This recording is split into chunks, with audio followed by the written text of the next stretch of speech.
آج کے اس دور میں اسلامی انقلاب کی کوشش کے لیے خواتین کیا کردار ادا کر سکتی ہیں، اس پر میرا ایک کتابچہ موجود ہے، خواتین کے دینی فرائض۔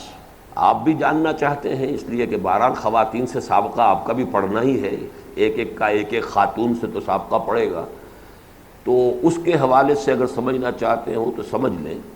وہی 3 منزلہ عمارت، وہی مسلمان کے فرائض ہیں، چاہے مرد ہو چاہے عورت، من ذکر او انثی بعضکم من بعض۔ یہ سورہ آل عمران میں یہ آپ پڑھ چکے ہیں منتخب نصاب کے حصہ دوم کے درس میں، من ذکر او انثی بعضکم من بعض۔ بحیثیت انسان وہ برابر ہے، البتہ فرق نیچے سے اوپر تک جاتے جاتے کچھ پڑھنا شروع ہو جاتا ہے۔ سب سے پہلے ایمان، یا ایھا الذین آمنوا آمنوا باللہ ورسولہ والکتاب الذی نزل علی رسولہ والکتاب الذی انزل من قبل۔ یہ مرد اور عورت دونوں کی یکساں ضرورت ہے، یکساں ذمہ داری ہے، دونوں کو اس کو حاصل کرنا چاہیے۔ اس کا منبع اور سرچشمہ جو بھی ہے، اگر وہ شعوری ایمان ہے تو قرآن مجید ہے، باقی یہ کہ اور دوسرے ذرائع بھی ہیں، ان سے فائدہ اٹھا کر انسان مرد ہو یا عورت ایمان کو زیادہ سے زیادہ گہرا کرے، اس کی گہرائی اور گہرائی کو بڑھاتا چلا جائے۔ نمبر 2، اب اس کے اوپر جو ستون آئے ہیں، نماز، روزہ، حج، زکوٰۃ۔ نماز جیسے ان پر فرض، لیکن فرق ہو گیا۔ مرد کے لیے نماز مسجد میں پڑھنا تقریباً واجب کے درجے میں، اگر عذر نہیں ہے تو اسے واجب ہی ہے، اگر عذر ہے کوئی مجبوری ہے تو بات دوسری ہے، ورنہ اسے واجبات مسجد میں نماز پڑھنی چاہیے۔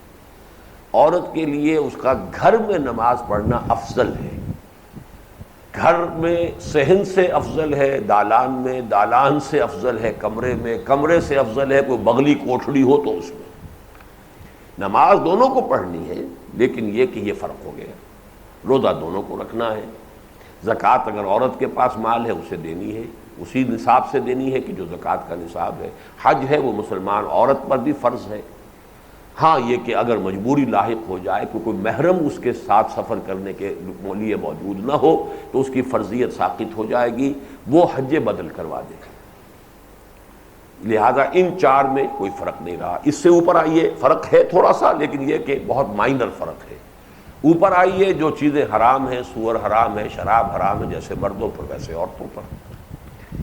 اس سے اوپر آئیے دعوت و تبلیغ۔ اب یہ جو سیکنڈ سٹوری ہے ہمارے فرائض کی، یہاں فرق زیادہ نمایاں ہو جائے گا۔ مردوں کا دائرہ بہت وسیع ہوگا، خواتین کا دائرہ محدود ہو جائے گا۔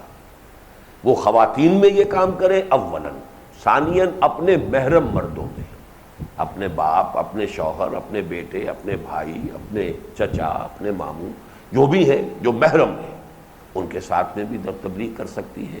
اور کیا پتہ ہے کہ ان میں سے ایک کو وہ کنورٹ کر دے تو وہ سینکڑوں سے زیادہ قیمتی ہو جائے۔ اور اجر و ثواب میں تو معاملہ ہوتا ہے کہ کس نے کتنی محنت اس میں پٹ ان کی ہے۔ آپ کا دائرہ بہت وسیع ہے، لیکن آپ کام کر ہی نہیں رہے، ایسے ہی کر رہے ہیں، بس تھوڑا سا کوئی ایک مشغلے کے طور پر، ہابی کے طور پر جیسے کام کیا جاتا ہے۔ ایک خاتون کا دائرہ محدود ہے، لیکن وہ اتنی لگن کے ساتھ کر رہی ہے، اتنی محنت کے ساتھ کر رہی ہے، اتنی مشقت کے ساتھ کر رہی ہے، تو اجر و ثواب میں وہ محدود دائرے کے باوجود آپ سے بہت آگے بڑھ جائے۔ اب جو تیسری سٹیج آتی ہے، اور وہ ہے اقامت دین کی جد و جہد، یعنی انقلابی جد و جہد۔ یہاں عورت کا رول زیادہ تر بائی پراکسی ہے۔ جہاں تک پہلی بات ہے کہ ایمان پر عمل کرنے کے نتیجے میں جو تکلیف آئے، اس میں برابر ہے مرد اور عورت۔ حضرت سمیہ بھی شرک کی نفی کی وجہ سے شہید کر دی گئیں، ٹارچر کی گئیں۔ حضرت یاسر بھی شہید کر دیے گئے، ٹارچر کر دیے گئے۔ اسی لیے وہ سورہ آل عمران کی آیت میں گن لیا گیا ہے، فَاسْتَجَابَ لَهُمْ رَبُّهُمْ أَنِّي لَا أُضِيعُ عَمَلَ عَامِلٍ مِّنكُم مِّن ذَكَرٍ أَوْ أُنثَىٰ بَعْضُكُم مِّن بَعْضٍ فَالَّذِينَ هَاجَرُوا وَأُخْرِجُوا مِن دِيَارِهِمْ وَأُوذُوا فِي سَبِيلِي وَقَاتَلُوا وَقُتِلُوا لَأُكَفِّرَنَّ عَنْهُمْ سَيِّئَاتِهِمْ وَلَأُدْخِلَنَّهُمْ جَنَّاتٍ تَجْرِي مِن تَحْتِهَا الْأَنْهَارُ۔ البتہ جب وہ آئے گا معاملہ پیسو ریزسٹنس کی حد تک بھی کوئی فرق نہیں ہوگا، اس کے بعد مالی انفاق میں کوئی فرق نہیں ہوگا۔